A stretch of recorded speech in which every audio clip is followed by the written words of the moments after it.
오늘은 종료주일입니다. 또 오늘부터 고난주간이 한 주간이 시작이 되죠. 우리 성도들에게 있어서 1년 52주 가운데 어찌 보면 가장 중요하고 또 귀한 주간이 바로 이번 한 주간입니다. 이번 한 주간이 지나면 이제 부활주일이죠. 그래서 오늘 종료주일은 마치 부활주일을 알리는 알림주일과 같습니다. 마치 우리가 아침에 일찍 일어나서 학교를 가든 또 회사를 가려면 우리가 알람을 맞춰 놓잖아요. 그래서 우리가 미리 일어나게 되는데 마치 이제 일주일이 지나면 부활주일입니다. 우리가 부활주일을 준비해야 됩니다. 라고 알려주는 주일이 오늘 종료주일입니다. 그래서 우리가 이번 한 주간 고난주간을 보내게 되는데요. 하늘 보좌를 버리시고 우리의 모든 죄를 사해 주시기 위해서 예수님이 이 땅에 오셨죠.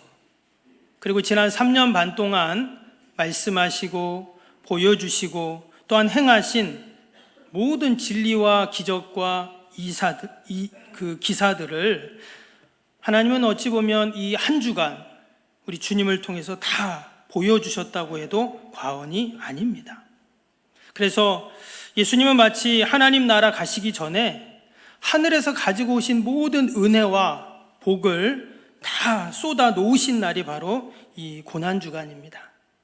그래서 우리가 내일부터 금요일까지 우리 새벽 기도회를 통해서 예수님의 말씀 또 예수님이 한 주 동안 하셨던 그 행적들을 우리가 살펴보려고 합니다. 주님의 고난에 동참하는 마음으로 또 주님이 주실 은혜와 복을 사모하는 마음으로 우리가 고난주간 특별 새벽 기도회에 여러분 다들 참여하실 수 있기를 바랍니다. 대답이 적으시네요. 참여하시기 바랍니다. 우리가 그동안은 새벽 기도 못 나왔어도 여러분 고난주간 한 주간은 나와야 합니다. 혹시나 여러 형편으로 나오기 어려운 분들을 위해서 특별히 이번 특별 새벽 기도회는 유튜브로 생방송으로 송출하려고 합니다. 이번 특별 새벽 기도회는 모든 성도들이 다들 참여하셔서 의미 있는 고난주간을 함께 보내고 또 기쁘게 부활주일을 맞이하는 저와 여러분이 되시기를 주님의 이름으로 축복합니다. 우리가 지난주일 마태복음 27장 말씀에 나오는 침묵하시는 예수님에 대해서 함께 살펴보고 은혜를 나누었습니다. 예수님은 십자가라는 막중한 사명을 앞에 두시고 겟세마네 동산에 가셔서 기도를 하셨습니다. 기도하고 난 이후에 이제 로마 병정들이 예수님을 체포하죠. 그리고는 당시에 대제사장이었던 가야바의 사저로 끌고 갑니다. 거기서 예수님께서 1차적으로 신문을 받으셨습니다. 그리고 좀 있다가 사내들인 공회원들이 모여서 다시금 예수님을 신문합니다. 이때는 그들이 아주 가혹행위를 하게 됩니다. 예수님을 때리고 침을 뱉고 또 뺨을 때리는 이런 좀 말도 안 되는 그러한 일들이 일어났습니다. 그리고 아직 이제 새벽이 되기 전이었는데 다시 예수님을 당시 총독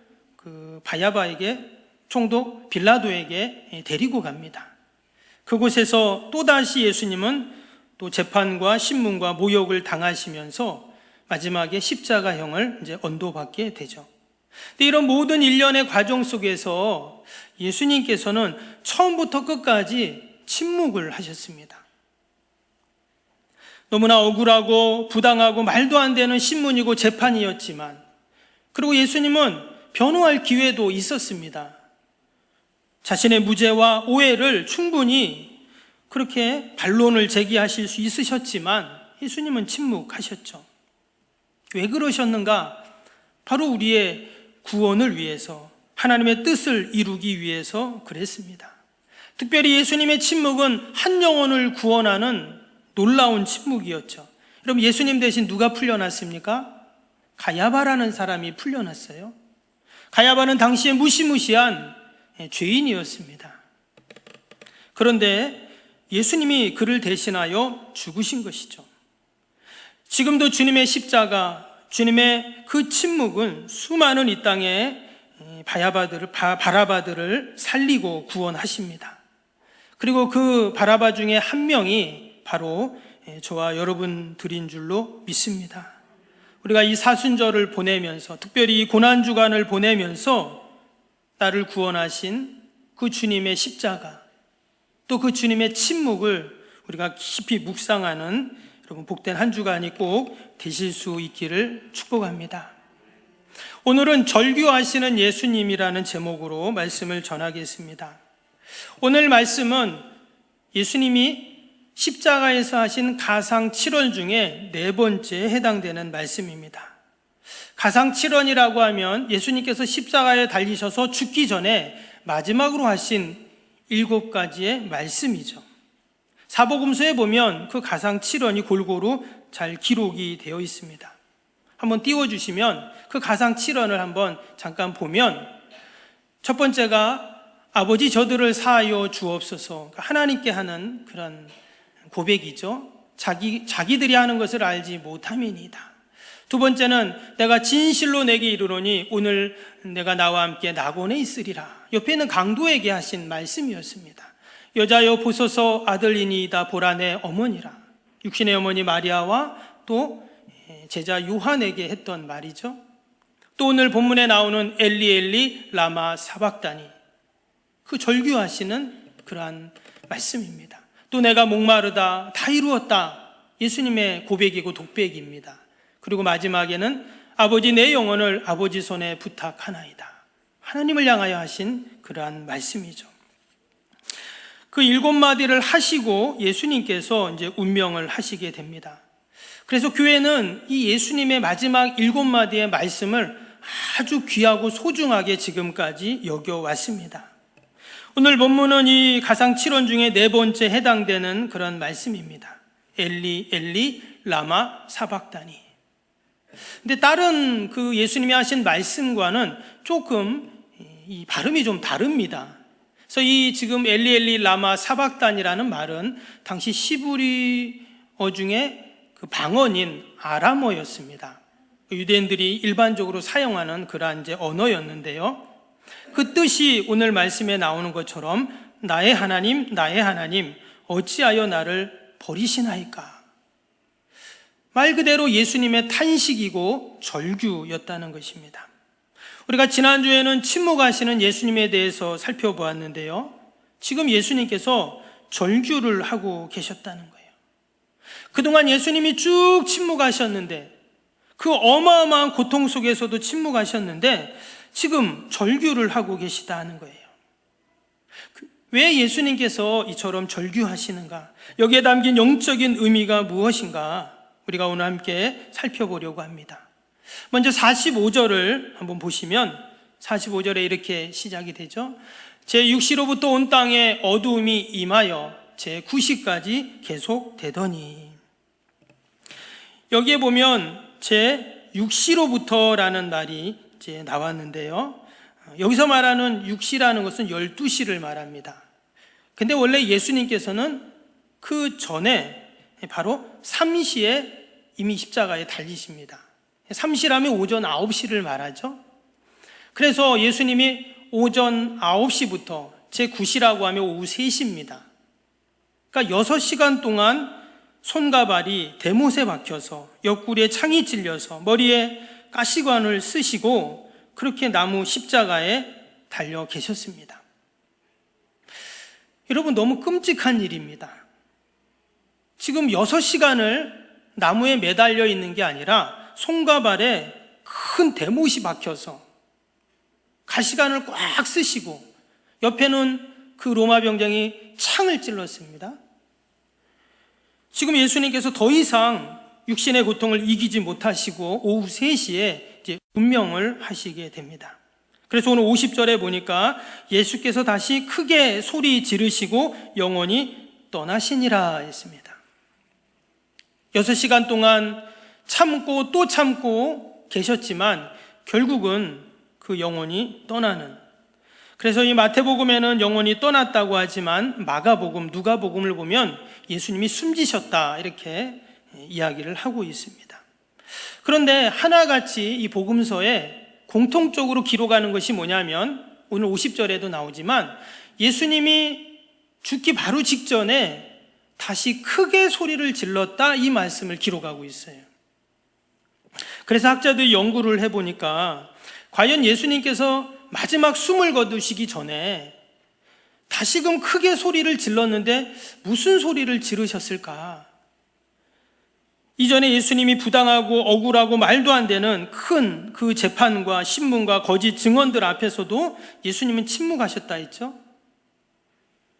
군병들의 무시무시한 책찍질을 당해도 예수님은 침묵하셨습니다.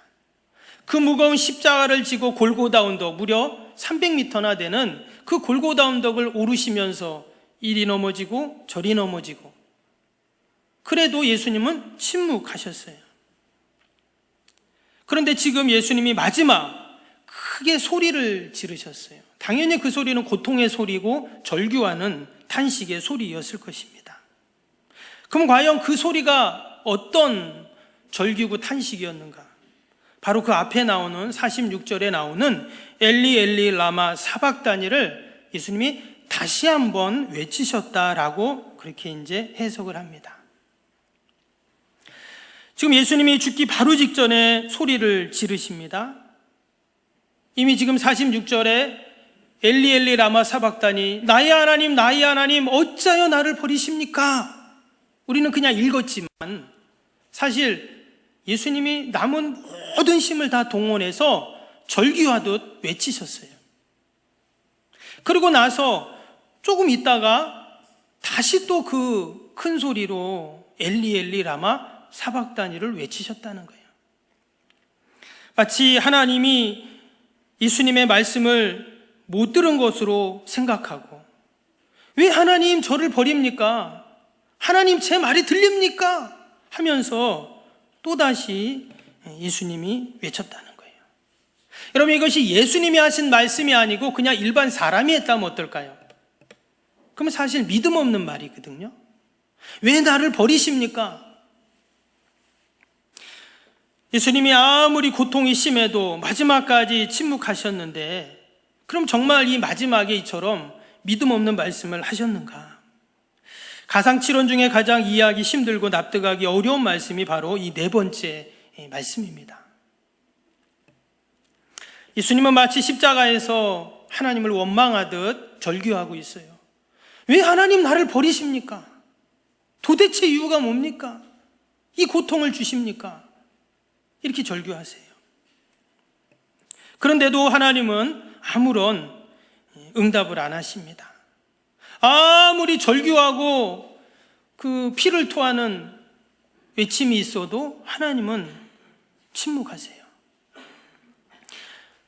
과연 하나님이 하나님의 자녀들을 버리실까요? 더욱이 예수님은 하나님의 하나밖에 없는 독생성자이십니다. 예수님은 하나님이 자기를 버렸다고 2번씩이나 지금 외치시고 있어요. 여러분, 이 예수님의 가상치론 4번째 말씀 가운데는 우리에게 주시는 너무나 귀한 영적인 진리와 깨달음이 담겨 있습니다. 말씀드린 것처럼 이 엘리 라마 사박다니는 아람어라고 했죠. 여기서 엘이라는 것은 하나님을 의미합니다. 그래서 나의 하나님 어찌하여 나를 버립니까? 이렇게 지금 해석이 되고 있어요. 지금 예수님은 하나님이 나를 버렸다, 지금 이렇게 지금 말씀하고 생각하고 있는 것입니다. 여러분, 하나님께 버림을 받았다는 말은요, 하나님의 저주 아래 있다는 말과 같습니다. 여러분, 가장 큰 벌은 어떤 벌이냐면 버림받는 거예요. 내가 가족으로부터 버림받고 친구로부터 버림받고 나라와 국가로부터 버림받았다. 얼마나 비참합니까? 지금 예수님께서 지금 그런 하나님께 버림을 받았다는 거예요.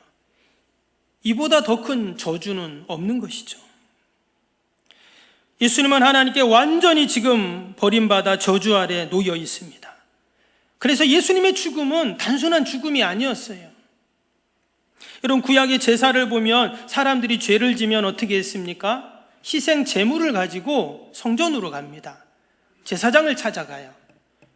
그러면 제사장은 그 사람의 죄를 물어보고 그 죄에 합당한 제사를 드리는데, 가지고 온 희생제물을 죽여서 그 죄를 사하게 됩니다. 근데 여러분, 짐승은 아무 죄가 없잖아요. 근데 사람의 죄를 없애려면 희생제물을 죽여야 하니까 어떻게 죽이냐면 그 짐승의 급소를 찔러 죽입니다. 그러니까 고통을 당하지 않도록 빨리 죽이는 거예요. 그게 구약의 제사법이었습니다.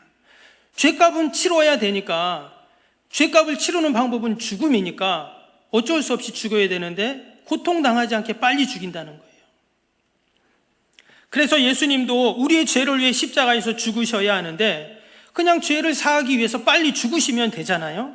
그런데 이런 끔찍한 고통과 이 무시무시한 죽음을 당하세요. 무려 6시간 동안 그 매달려서 고통을 당하시고, 그리고 그냥 죽는 것이 아니라 저주 가운데 놓여 있다라는 것입니다. 그래서 여러분, 죄의 값은 사망만 있는 것이 아니라 저주도 있다는 거예요. 예수님이 십자가에서 죽으신 이유가 바로 거기에 있습니다. 이것은 구약의 속죄 제물로는 해결할 수 없는 문제예요. 갈라디아서 3장 13절에 보면 그리스도께서 우리를 위하여 저주를 받으사 이랬어요. 우리를 위해서 저주를 받은 바 되사. 신명기 21장 23절에도 보면 나무에 달린 자마다 저주 아래 있다, 저주를 받았다 그랬어요. 그래서 예수님이 십자가에 달리신 것은 죄값만 치룬 것이 아니라 내가 받아야 할 저주까지 다 받으신 것입니다. 그래서 예수님이 고백하실 때 나의 하나님 어찌하여 나를 버리십니까? 나를 왜 저주하십니까? 이렇게 절규를 하신 것입니다. 여러분, 가장 비참한 저주는 하나님과의 관계가 끊어지는 것입니다. 아무리 돈이 많고 세상에 명예가 있고 지위가 있고 많은 업적을 이루었다 할지라도 하나님과의 관계가 끊어진 사람은 비참한 사람입니다. 예수님은 창세전부터 지금까지 한 번도 하나님과 그 관계가 끊어져 본 적이 없어요. 예수님은 하나님과 한 분이십니다.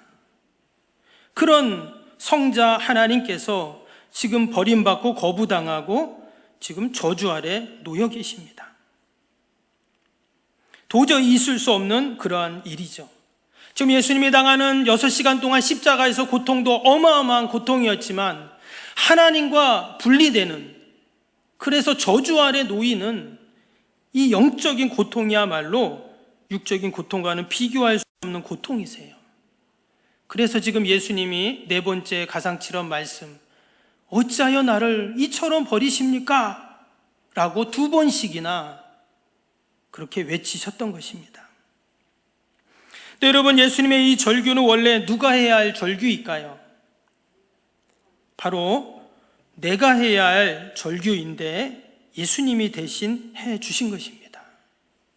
하나님, 정말 나를 버리십니까? 정말 버리신 겁니까? 이제 나와 함께 하지 않습니까?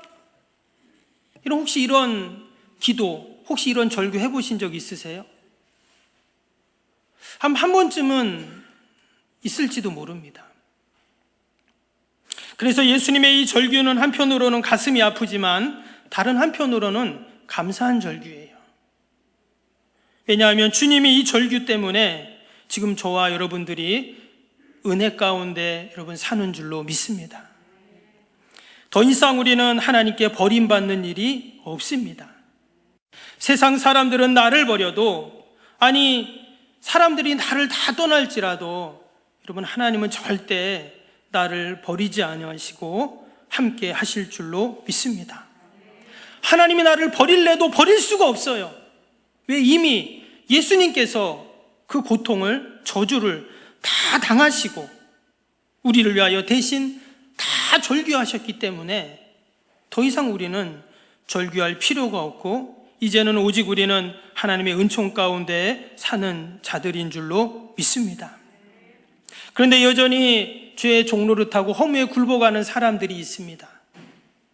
예수님이 자신을 위해서 버림받는 것조차도 알지 못하는 사람들이 있어요. 여러분, 하나님은 모든 사람들에게 일반적인 은총을 베푸십니다. 믿지 않는 사람들도 다 하나님이 공기를 주시고 물을 주시고 다 살게 하세요. 믿지 않는 사람들도 여러분 잘 삽니다. 건강하게 살고 문제없이 살아가요. 아무 일도 없는 것처럼 살아갑니다. 왜? 하나님은 모든 사람들에게 보편적으로 그런 은총을 베푸시기 때문이죠. 근데 여러분, 그 은혜가 영원할까요? 때가 되면 그 은혜는 다 말라버리고 사라지게 됩니다. 그리고 결국 영원한 형벌 가운데 놓이게 되는 것이죠.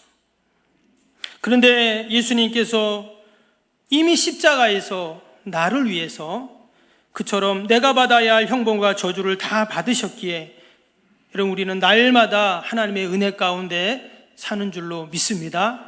할렐루야. 때문에 예수님의 이 엘리 엘리 라마 사박다니의 이 절규는 나를 위한 절규이고 더 이상 나는 절규하지 않아도 되는 너무나 귀한 고마운 절규입니다. 우리가 조금 힘들어도 제가 오늘 이렇게 뵈니까 우리 코로나에 또 뭐 가족들 중에 또 그런 분들도 계시고 해서 또 오늘 빠지신 분들도 계신 것 같아요. 그러나 우리가 지금 힘든 시간을 보내고 있지만 우리가 여전히 하나님이 나를 도와주시고 나와 함께 하시는 우리가 이 믿음을 갖고 우리가 넉넉히 여러분 이겨나가야 할 줄로 믿습니다. 기독교 영성의 꽃은 십자가라고 말을 합니다.